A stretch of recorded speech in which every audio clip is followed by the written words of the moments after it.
This presentation is targeted to small businesses that are really, really aware and mindful about cybersecurity.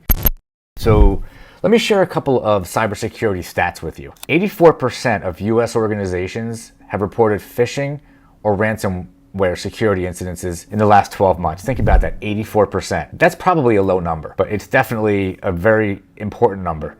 So think about that, what that means to your business. The average ransomware payment climbed 82% to a record of $570,000 in the first half of 2021. 2020, the same time, 2020, it was 312. So you're looking at almost a double. Analysts predict that there will be a new attack every 2 seconds as ransomware perpetrators progressively refine their malware payloads and related extortion activities. I've seen a couple different metrics on this. I've seen every 2 or 3 seconds. I don't know that it makes a difference. This is the number one problem.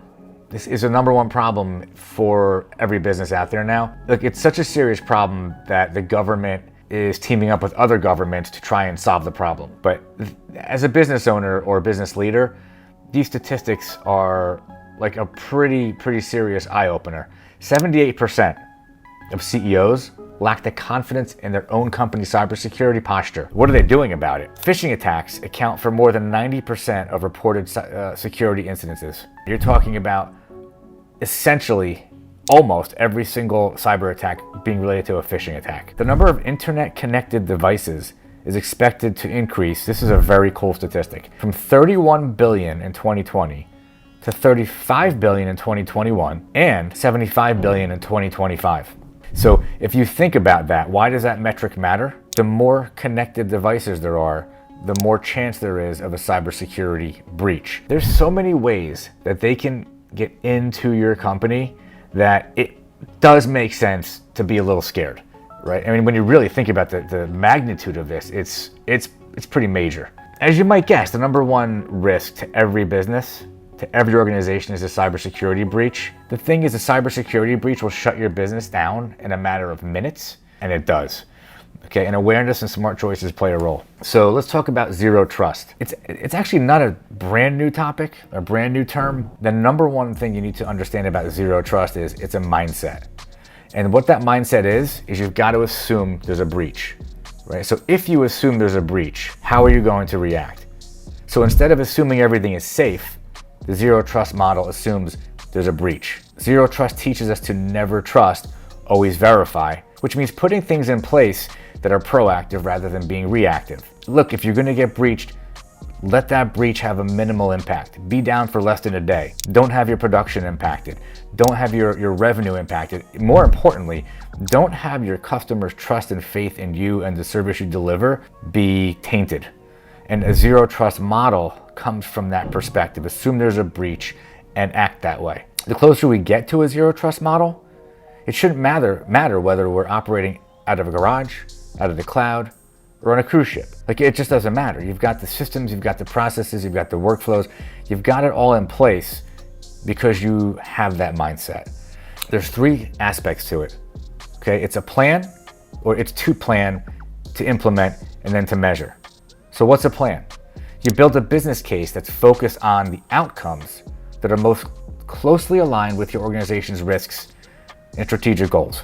So it is different for every organization, and while there are some things that are similar, there are always going to be some things that are a little different because no two companies are exactly alike.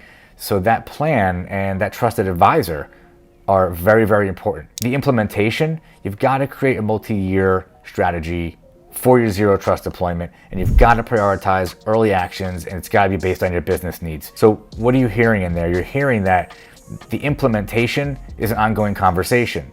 You're hearing that you don't just put a plan in place that's good today and think it's going to be good next year.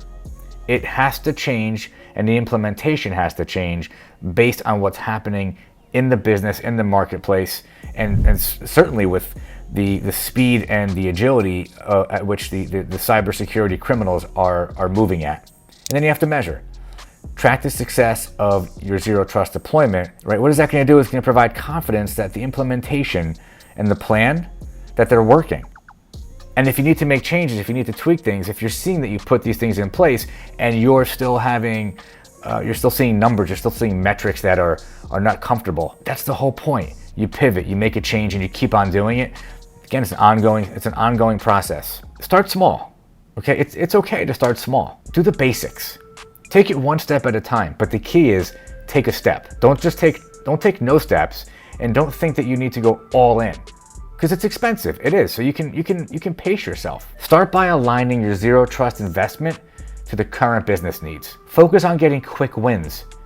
A quick win might be something simple like putting Office 365 security in place, or multi-factor authentication, doing penetration tests or vulnerability assessments. Those are quick wins. They're getting you valuable information that you can act on, you can take action on. Right? Each win adds incremental value by reducing the risk, and that is the name of the game. Identify one person that's going to be accountable for the process. In a zero trust model, it's very important.